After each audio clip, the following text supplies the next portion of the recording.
Continuous delivery is a DevOps practice where developers commit their changes regularly to SEM, and it is automatically compiled, tested, and packaged and deployed to the production environment. Continuous delivery is followed by continuous integration process. Let's see the benefits of using continuous delivery in DevOps workflows. It automates software release process. It releases software updates faster because it's an automated process. The moment code changes available, it automatically validates the code and deploys it to the production. So obviously it's an automated process.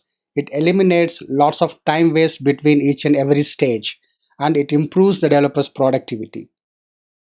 It also enables developers to find and fix bugs quicker because once it is deployed to dev staging environments, it is tested by the testing team, and if there are any issues with the code, there is a ticket assigned back to the development team.